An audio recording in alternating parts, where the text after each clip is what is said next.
उत्तर प्रदेश ने ही प्रधानमंत्री बनाए हैं और उत्तर प्रदेश को ही आज पीछे छोड़ दिया।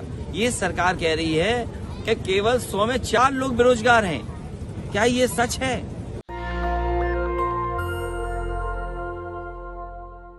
ये वीडियो सुना आपने। अखिलेश यादव रोजगार को यूपी में बड़ा मुद्दा बनाने जा रहे हैं। क्या 2024 का चुनाव इस रोजगार पर होगा?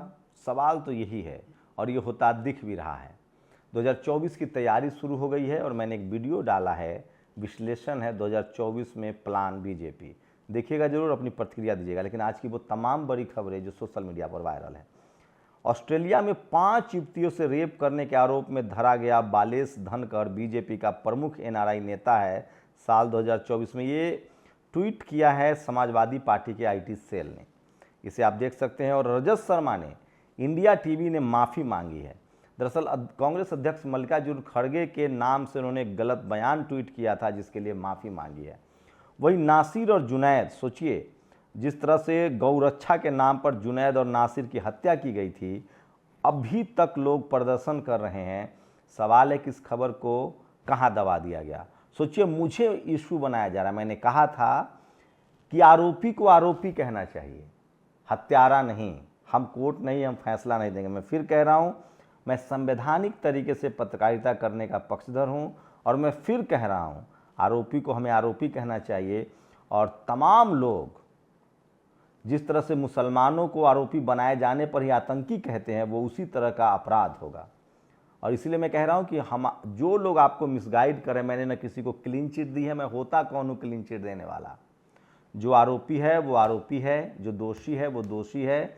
बस मेरा इतना मकसद था। हाँ, एलविश यादव के मामले में साफ था कि गमला चोरी में उनका कहीं से कोई नाम ना आया था। न वो गाड़ी थी, न एलविश यादव थे, न उनका कोई रिश्तेदार था।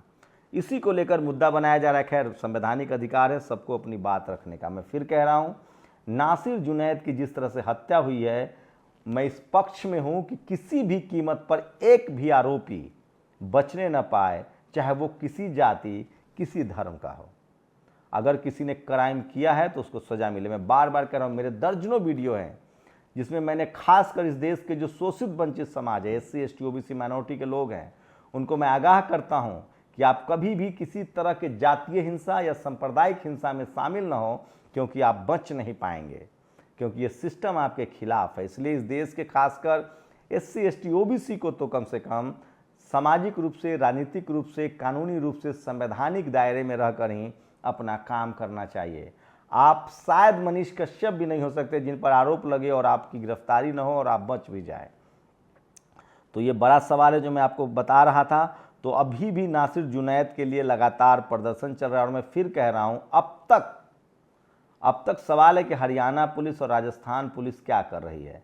आज फिर असदुद्दीन ओवैसी ने सवाल पूछा है कि आरोपियों की गिरफ्तारी कब होगी। मैं फिर कह रहा हूं, मेरे सवालों पर ध्यान दीजिएगा। मैं आरोपी कह रहा हूं, जो भी आरोपी है उनमें जिस पर भी परिवार ने आरोप लगाए, उनकी गिरफ्तारी हो, उन पर FIR हो और कानूनन तरीके से केस चले। अगर आप आरोपी को हत्यारा कहना शुरू कर देंगे तो उन लोगों को ताकत मिलेगी, बल मिलेगा, जो जाति के नाम पर फैसले करते हैं। आदिवासी है तो आतंकवादी है, नक्सलवादी है, मुसलमान है तो आतंकवादी है, पिछड़ा है तो उग्रवादी है। और आपने देखा था गुजरात में तो यहाँ तक कह दिया गया था कि कोई ब्राह्मण है तो वो कोई क्राइम कर ही नहीं सकता है। तो मैं इसलिए कह रहा हूँ कि संवैधानिक दायरे में रहकर हमें अपनी बात करनी चाहिए। ये देखिए, 2018 के बाद देश की IIT में 33 छात्रों की आत्महत्या सरकार ने संसद में बताया है। तो सोचिए किस तरह से SC ST OBC के लिए, शोषित वंचित समाज के लिए तमाम इंस्टीट्यूशन जो पावर सेंटर्स हैं वो कब्रगाह बनते जा रहे हैं, वो शमशान घाट बनते जा रहे हैं। आप सोचिए, ये इसलिए हो रहा है क्योंकि अगर आप, मैं बार बार कह रहा हूं कि अगर आप मोनू मानेसर की तरह गौरक्षक बनेंगे, आप अगर सैनिक की तरह गौरक्षा के नाम पर हत्याएं के आरोप झेलेंगे, जेल जाएंगे, तब तो आपको बचाया जाएगा। लेकिन जब आप पढ़ाई करेंगे, SP DM कलेक्टर CM संवैधानिक अधिकार मांगेंगे, तो जातिवादी और मनुवादी लोग आपको आपकी हत्या करने से भी गुरेज नहीं करेंगे। इसलिए मैं तमाम SC ST OBC लोगों से कहता हूं कि आप किसी भी कीमत पर अपराध से बचें। और सोचिए, ये वो शख्स है शौर्या मिश्रा जो लगातार जातिवाद फैला रहा था और SC ST OBC को नीचे दिखा रहा था। दिलीप मंडल ने जब पलटवार किया है तो इस शख्स ने अपना ट्विटर अकाउंट चेंज कर लिया है।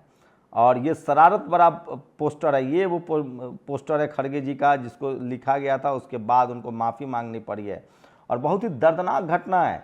एक बार फिर से सीवर में 4 लोगों की मौत हुई है, पुणे के बारामती में। मैं बार बार कह रहा हूँ, इस देश में जाति की वजह से 2000 सालों से लोगों का शोषण हो रहा है। आप भारत में किसी भी धर्म के अनुयायी हों, आपका शोषण अगर जाति के आधार पर हो रहा है, उसी का निवारण संविधान में SC ST OBC के रूप में आपको दर्जा दिया गया है। तो अगर आपका जाति आधारित शोषण हो रहा है, चाहे आप किसी धर्म के हों, तो अपनी आवाज़ उठाएं और बात करें। मैं फिर कह रहा हूं, भारत का संविधान आपको आपका धार्मिक अधिकार देता है, लेकिन वही संविधान आपको जो कॉन्स्टिट्यूशनल राइट्स है, जो आपकी नौकरी, पढ़ाई लिखाई, दवाई का अधिकार है, वो SC ST OBC के तौर पर भी देता है। ये आपके स्पेशल अधिकार हैं जिसका आप उपयोग करें। अगर आप किसी भी धर्म से हों, किसी भी समुदाय से हैं, SC ST OBC हैं, ज़्यादातर जो सीवर में जिनकी डेथ होती है वो शेड्यूल कास्ट के लोग होते हैं, और ये सब जातिवाद की वजह से होता है। तो सोशल मीडिया पर ये वायरल है। और बद्री नारायण, देखिए एक राजेश साहू हैं जो लगातार कल मान्यवर कांसीराम साहब के जन्मदिन पर बद्री नारायण की किताब कोट रहे थे। मैं फिर कह रहा हूँ, बद्री नारायण तिवारी हैं, कलम कसाई हैं, और उन्होंने बहुत उलूल जुलूल बातें उनके बारे में लिखी है। तो उस पर ना जाएं तो ज़्यादा बेहतर है। और सोचिए कि सोशल मीडिया पर सबसे ज़्यादा वायरल जो वीडियो है, ये देखिए, ये वो शख्स है शौर्या मिश्रा। ये BJP के नेता भी हैं, और इन्होंने लगातार जिस तरह से बहुजन समाज को आरक्षण के खिलाफ बोला था, दिलीप मंडल में जब ट्वीट किया तो इनकी होकरी निकल गई।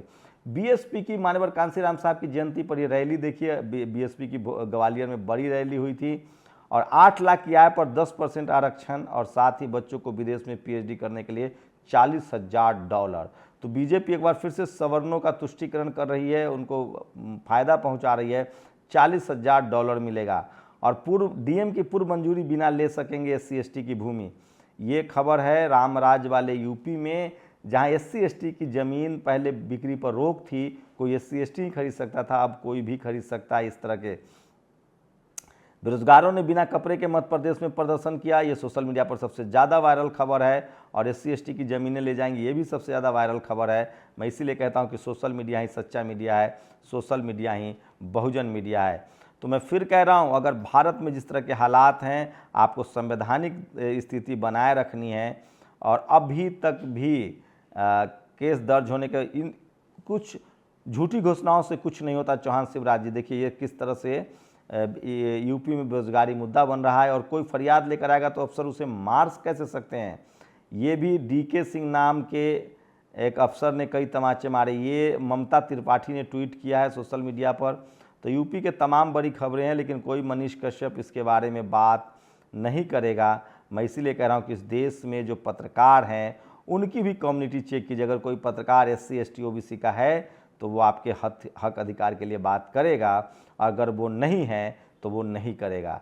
इसलिए मैं कह रहा हूँ, ये देश जाति प्रधान देश है, और आप सबको जाति के SC ST OBC के नज़र से जब चेक करेंगे तो आपको अपना और पराया मिलेगा। मैं फिर कह रहा हूँ, इस देश में SC ST OBC के संवैधानिक अधिकारों के लिए सचेत रहना पड़ेगा, तभी जाकर आपको अपना अधिकार जो है वो मिलेगा।